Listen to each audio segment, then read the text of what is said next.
Troy Callahan's world unraveled before sunrise. The crisp morning air in Riverton smelled faintly of pine and fresh dew, but inside the showroom of Callahan Auto, the chill wasn't from the weather, it was from his younger brother's words. "Your approach is too soft," Shane declared, dismissing him with a lazy wave as uniformed security gently gathered Troy's personal effects. The dealership's front doors remained locked. Not yet 7 a.m., not yet open for business. Yet Troy's heart closed behind him in that moment. At 41, he should have been in his element. This family business was his life's work. His father, Gerald Callahan, had scraped together a handful of used cars and a determination as bold as the California sun when he founded the lot 35 years before. They'd christened it Callahan Auto, a name meant to represent the entire family feel, heritage, trust. Since college, Troy had swept floors, answered phones, washed vans, driven every make through its paces. He'd learned each engine's hum, each customer's story, each closing handshake. He'd trained every salesperson who laced up their shoes on that polished concrete. He'd nurtured relationships that stretched from grandparents to grandchildren. Each handshake, more than a salute, was a promise. Shane, just 37, had pursued an MBA at Eastbrook University before launching himself into management. His bark was sharper, his vision locked onto quarterly returns, margin shares, efficiency algorithms. He stood behind what had been their father's lofty oak Desno, scrubbed clean of family photos, and replaced with sleek, ultramodern furniture that looked more suited to an aerospace lobby than a neighborhood dealership. "Times are changing, Troy. Dad's methods don't cut it anymore. We need aggressive numbers, not relationships." Troy didn't argue. He recognized the finality in Shane's tone. It wasn't a discussion.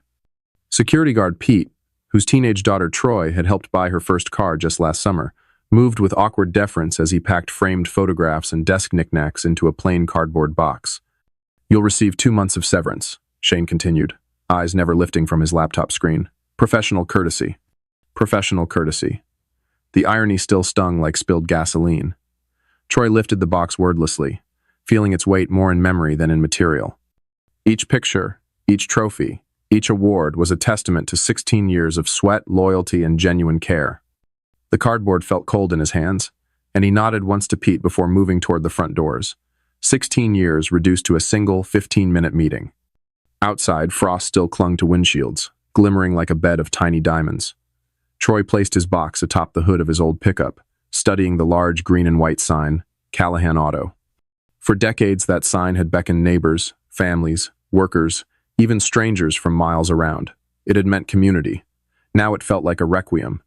His phone buzzed in his pocket a message from Diane at Apex Motors, their largest supplier. "Meeting still on for 2 p.m.? For the first time all morning, a spark of warmth kindled in his chest. He typed back, "Definitely.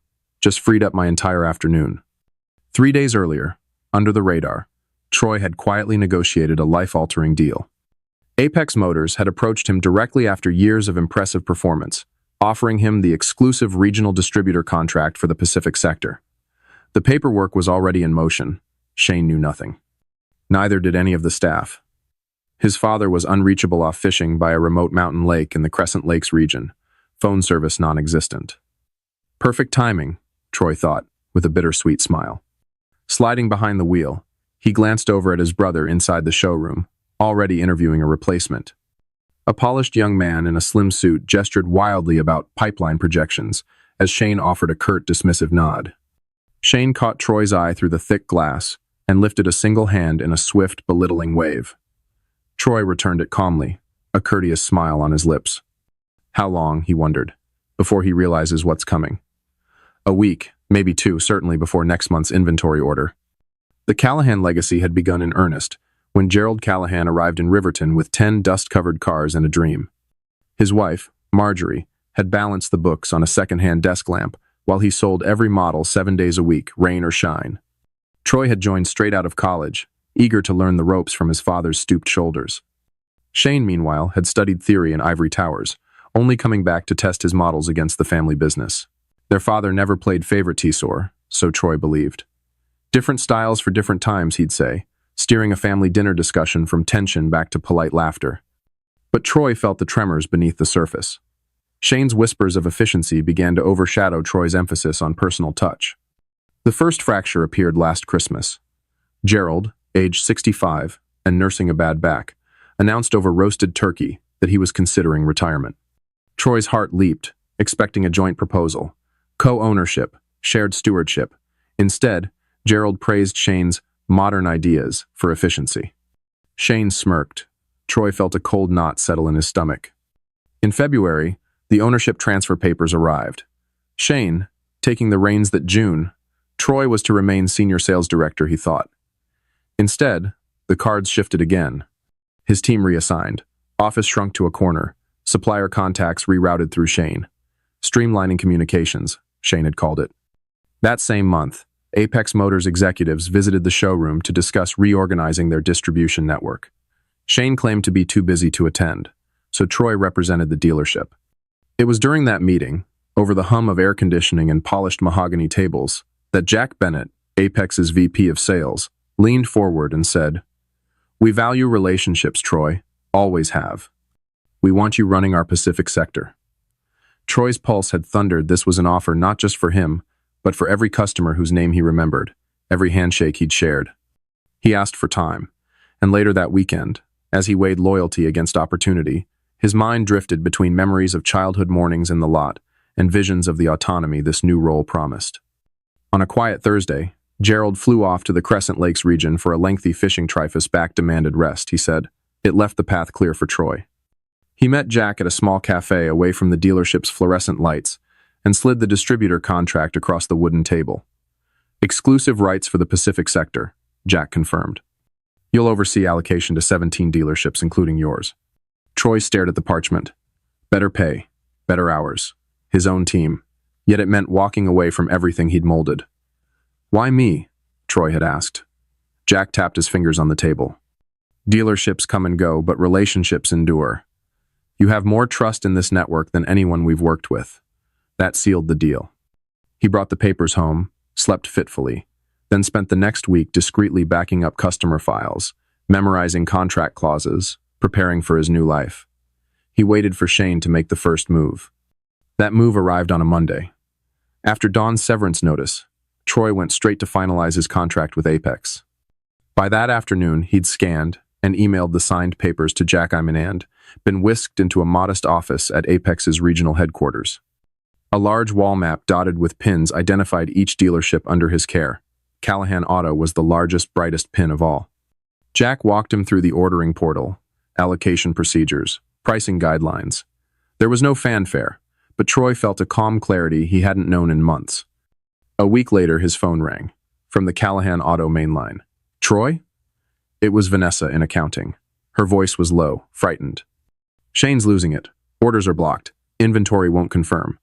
Troy leaned back, internal conflict flickering across his face. "That sounds like a supplier issue," he replied. Vanessa sighed. "I thought so, but Tightener. Apex won't return his calls. They say you handle this now." Troy's chest tightened, not for Shane, but for the loyal staff caught in the crossfire.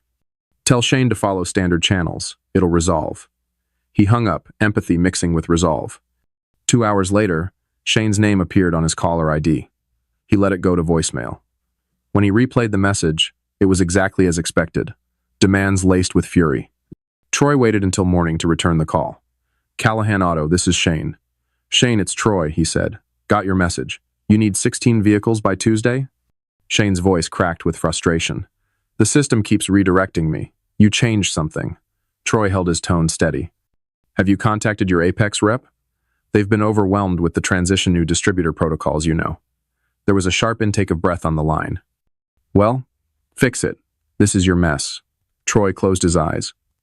"Number. This is my new job." He let the silence linger. "Finally. I'm Apex's Pacific sector distributor now. All allocations go through me." Shane sputtered. "You can't just—" "I didn't just anything," Troy interrupted gently. "Apex approached me last month. Relationships matter. Standard allocation rules apply. No special treatment."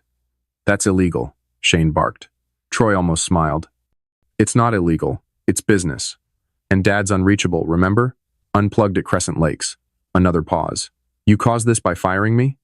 "No," Troy said softly. "I caused this by doing my new job." The line went silent again. "Your call to order inventory flagged for review. Standard process for new ownership. Troy exhaled, prepared to step into his new destiny. A cold line of static crackled through the speaker before Troy's voice responded evenly. 2 weeks, maybe 3. He tapped a pen against his desk calendar, glancing at the circled dates. That's standard for new ownership reviews. On the other end, Shane's tone sharpened with impatience. We'll have an empty lot by then, he warned. That's the process, Troy replied, voice firm but devoid of triumph. There was a shift in Shane's approach and attempt at brotherly appeal. His voice softened, guilt, or perhaps calculation creeping in. Look, Troy, I know you're upset, but this is family. Dad built this dealership for both of us.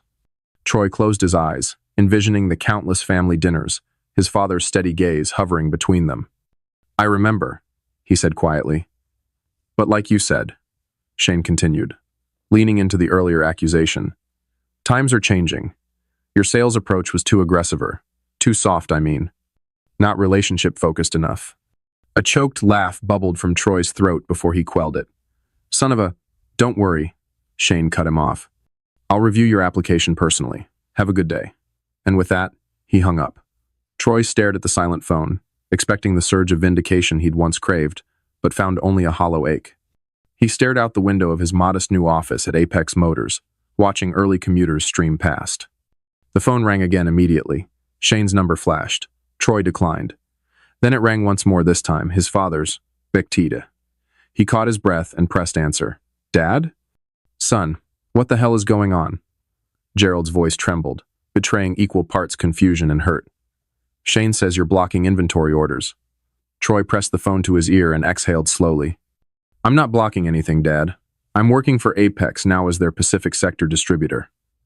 A stunned silence followed, broken only by the low hum of his office air conditioner. He what? His father's voice cracking. Shane fired me last week, Troy explained. Security walked me out. He cited soft sales. I have the termination paperwork, 2-month severance. Another pause, heavy as stone. Troy pictured his father on the porch of his fishing cabin by Crescent Lakes, sunburned and puzzled. And now you're with Apex? All regional allocations go through me, Troy confirmed. Including Callahan Autos. Yes, Gerald sighed. So you're getting back at him. Troy pinched his brow. I'm doing my job. Just like you told Shane, his father muttered. His disappointment landed like ice. This is the business I built for both of you. I know, Dad, Troy said, voice thick. I gave it 16 years. And now what? You two tear it apart? He rose and walked over to the window again, peering down at the lot's empty stalls. I didn't start this, but you're finishing it? He swallowed past the lump in his throat. I'm just trying to move forward. By choking your brother's inventory? Gerald asked incredulously. Troy set his jaw. I never said I wouldn't approve his order, but I will delay its standard review, not a question. His father was silent, processing. I'm coming home, he finally said. We need to fix this. Dad, there's nothing to fix, Troy replied. I have a new job. Shane has what he wants. Complete control. Clearly not complete control, Gerald grumbled. I'll be there tomorrow. Don't do anything until we talk. He hung up. Troy set the phone on silent and leaned back, mind racing. His father didn't know the half of it not about Shane's larger scheme. A knock at the door startled him. Jack Bennett entered, concern etched on his face. Everything okay? Troy shook his head. Just family stuff. Jack hesitated, then lowered his voice. I hear Shane's been calling the main office, demanding expedited allocations. Of course he is. Troy folded his arms. Jack gave a rueful nod. When we brought you on, we knew it might be awkward, but loyalty goes both ways, Troy. Troy met his gaze. There's something I need to know. Jack perched on the edge of a file cabinet. Your brother approached us 3 months ago before he took over here. He wanted new supplier terms. He said our prices were too high and deliveries too slow. Troy's stomach churned. He was going to drop Apex? Aggressively shopping around, Jack confirmed. If we didn't beat Nova Automotive's pricing by 15%, he planned to switch the entire dealership to them. Nova Automotive Apex's cost-cutting rival notorious for shoddy warranties and unreliable service. Troy felt his chest tighten. He wouldn't do that, he whispered. Jack shrugged. We've seen it before, new owners cutting corners to boost short-term margins. Dad never would have approved. Troy exhaled. Callahan Auto has been with Apex since the beginning. Jack smiled thinly. That's why we approached you. We want to keep that relationship alive in the right family. Troy sank into his chair, the weight of betrayal settling around him. Shane hadn't merely ousted his brother. He'd plotted to dismantle everything his father had built: loyal customers, trusted suppliers, the reputation of integrity. I didn't know, Troy admitted softly. Jack rose. Now you do. And your brother's switch is still pending review. How long it takes is up to you.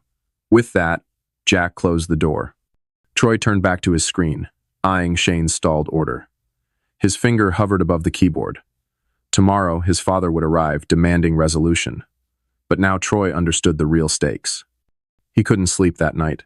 Images of his father's crestfallen face haunted him, visions of the dealership's proud green and white facade slipping into ruin. At 5 a.m., he gave up on rest and drove back to the office. Under the sterile fluorescent lights, he dove into data scoring allocation records, order histories, customer feedback surveys. By 7 a.m., he had a comprehensive grasp of Apex's territory and exactly how Callahan Auto fit within it. A text blinked in. Flight lands 11 a.m. from Gerald. Troy replied, Meet me at noon, Hector's Grill. At 9 a.m., he dialed Vanessa in accounting. Vanessa, he said, voice earnest. We need the last 3 years of sales records and customer satisfaction surveys now. Her hesitation came through the line. Shane locked down data, says it's proprietary. Vanessa, you've been here 12 years. You know what Dad built. Help me preserve that. Silence. Then, give me an hour. By 10 a.m., Troy held spreadsheets confirming his fears. The models Shane planned to drop under Nova were precisely those generating the highest customer loyalty and repeat sales. At 11:30, he printed the reports and headed to Hector's Grill, a neutral spot halfway between the dealership and his new Apex office. His father sat at a corner booth, shoulders slumped as though weighed down by more than the April chill. They ordered coffee but left it untouched. Gerald's gaze flicked between Troy and the entrance, bracing for confrontation. Your brother tells a different story, Gerald began, voice rough. Troy slid the termination paperwork across the table. Read this. Gerald's brow furrowed as he scanned the crisp letter bearing Troy's name and severance terms. This doesn't sound like Shane, he muttered. Troy then passed over the Nova Automotive quote stated months before the ownership changes howing the pricing concessions Shane demanded. Gerald's confusion deepened. Look at these, Troy urged. Requests for cheaper vehicles, lower quality warranties, minimal service contracts. That was Shane's plan. Gerald's hands tightened on the papers. He planned this for months?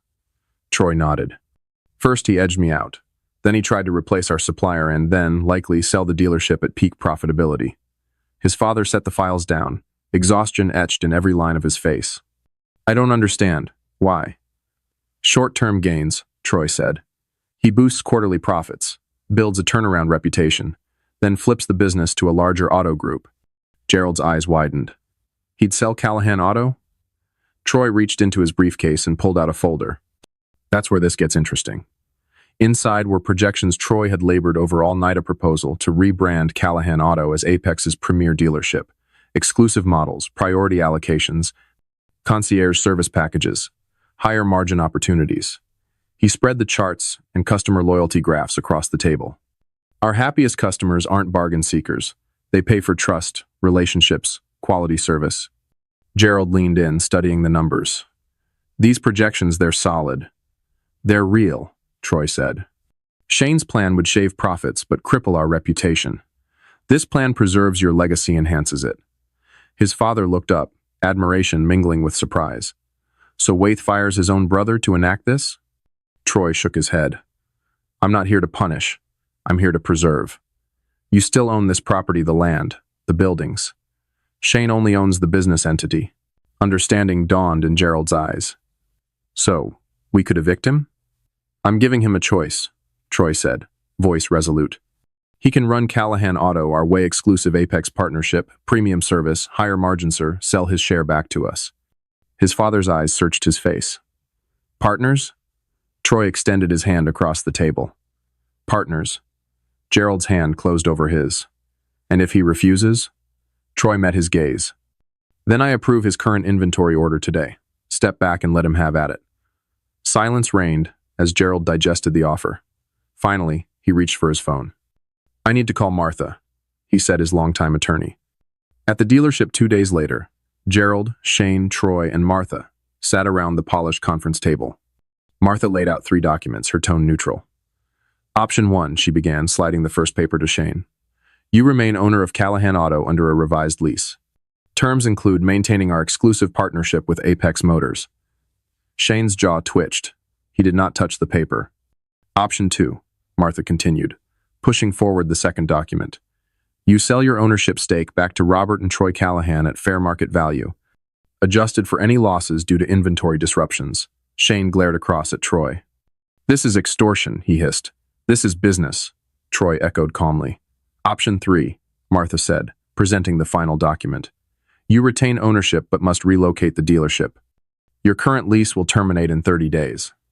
Shane's glare turned to fury as he realized the noose was tightening. Shane's gaze locked onto Gerald's, disbelief flickering across his features as he processed his father's words. "You'd really do this to me? Your own son?" he challenged, voice low and incredulous. Gerald held his son's stare evenly, the years of hurt and betrayal etched into the lines around his eyes. "You fired your brother without even calling me first," he said quietly. "You lied about it, and you planned to dismantle everything I built over 40 years. So yes, I really would." A heavy silence enveloped the conference room. Sunlight slanted through floor-to-ceiling windows, casting long rectangles of light across the polished mahogany table. Outside, the Riverton lot lay half-empty, a stark reminder of the turmoil that had consumed their family business over recent months. Shane stood abruptly, pushing his chair back with a scrape. He paced the length of the room, hands clenched at his sides. "This is insane," he spat, voice taut with anger and frustration. "All because I wanted to modernize? Make us competitive? All because you forgot what makes us special?" Gerald's reply was soft but unwavering. "I never forgot," he said. "But modernization, without loyalty, isn't progress, it's destruction." Shane stopped in his tracks, chest heaving. For a moment, the two brothers simply stared at one another. Shane's ambition and impatience pitted against Gerald's legacy and pride. Then Shane turned away, lowering his head. The tension in the room was palpable. Finally, he exhaled and looked back at Troy, who stood silently beside his father. "How much?" he asked, voice barely above a whisper. "Fair market value," Troy replied calmly. "Enough for you to start fresh somewhere else without the weight of this place pulling you down." Shane's laugh was bitter hollow. "You planned this all along?" he accused, eyes darting between the two of them. "No," Troy answered, voice steady. "I simply saw a way forward when you forced my hand." Shane's shoulders slumped as he surveyed the second document on the table, the buyout agreement. Without another word, no further argument, no Tiersch picked up the pen Martha had provided and signed. The scratch of ink against paper was the only sound in the hushed room, marking the end of one chapter and the beginning of another. He folded the document and placed it in front of Martha, then turned and walked out the door without looking back. The hallway's echo swallowed the sound of his retreating footsteps, leaving Gerald and Troy alone with the weight of what had just transpired. The early morning sun bathed the newly rebranded showroom of Callahan and Son in a warm, golden glow. The polished tile floor gleamed beneath rows of gleaming SUVs, crossovers, and sedans, each model, selected for its reputation for reliability and value, the very traits that had built this business. Weekend traffic was already steady. Families milled between vehicles, sales consultants offered informative smiles, and the service bays in the rear were booked out 3 weeks in advance. Troy stood by the large glass doors, watching his father greet a young couple as they exited their test drive. Gerald, leaning on his cane now that he was 70, handed them a business card printed with the new Lagoa stylized and nestled between Callahan and Son. "Give me a call if you have any questions," Gerald told them, his voice warm and steady. "Even on my personal line." The couple waved gratefully before boarding their new mid-size SUV. Troy's chest swelled with pride as he observed the scene. This was the vision he and his father had fought for, a dealership that honored relationships, served its community, and remained financially robust. Jack Bennett from Apex Motors arrived in a sleek company vehicle and strolled into the showroom, clipboard in hand. He paused to take in the activity. "Looks good, Troy," Jack said, voice echoing slightly in the high-ceilinged space. "Numbers back up?" Troy smiled. "Better than before," he replied. The premium models are moving faster than we can get them. Jack nodded with satisfaction. Relationships, he observed. Like I always said, Troy corrected gently. Like my dad said. After Jack left, Troy stepped outside to the lot where Gerald was showing off a family SUV. The crisp Riverton air carried the faint scent of pine and oil. Troy watched as his father patiently explained the vehicle's safety features, gesturing toward the rear seat notification system and advanced driver assist controls. A neighbor waved to Gerald from across the Lowton elderly woman whose husband had bought his first station wagon here decades ago, and Gerald waved back vigorously. Even at 70, his enthusiasm for connecting with people never waned. Troy felt a surge of admiration. Some things never changed and shouldn't. As the sun dipped below the distant hills, casting long shadows across Callahan and Son, Troy and Gerald walked side by side toward the showroom doors. They paused at the entrance, gazing up at the new signage. The polished chrome letters gleamed. Callahan and Son. You know, Gerald said softly, breaking the comfortable silence. I always thought it would be Callahan and Son someday. Troy turned to look at his father, the last rays of sunlight catching in his silver hair. He said nothing. Words felt unnecessary in that moment. I was wrong about Shane, Gerald continued, voice tinged with remorse. But I was wrong about you, too. How's that? Troy asked, curiosity and warmth mingling in his tone. I thought your way was too soft, Gerald admitted. Then I saw this place, these people, and realized your approach was the strongest thing we ever had. Troy laid a hand on his father's shoulder as they locked the doors behind them. We did it together. Gerald nodded, easing onto his cane. They began to walk slowly toward their cars. As Gerald reached the lot's edge, he paused and looked back. You could have destroyed him, you know, he said quietly, eyes meeting Troy's. Troy considered the empty lot where Shane's temporary offices had once stood. He thought of the power he held as regional distributor, but the restraint he'd chosen. I could have, he admitted. But it wouldn't have been right. A tender smile creased Gerald's face. That's why you're sitting here. And he's not. They stood for a moment in companionable silence beneath the parking lot lights, the dealership's neon sign humming softly overhead. Then Gerald patted Troy's arm and made his way to his car. Troy watched his father drive off, the taillights receding into the night. He turned back toward the showroom, their dealership now, reborn on the same foundations it had always stood upon. It wasn't built on revenge or resentment. It was built on relationships, integrity, and the courage to choose what's right, even when it's hard. Especially when it's hard.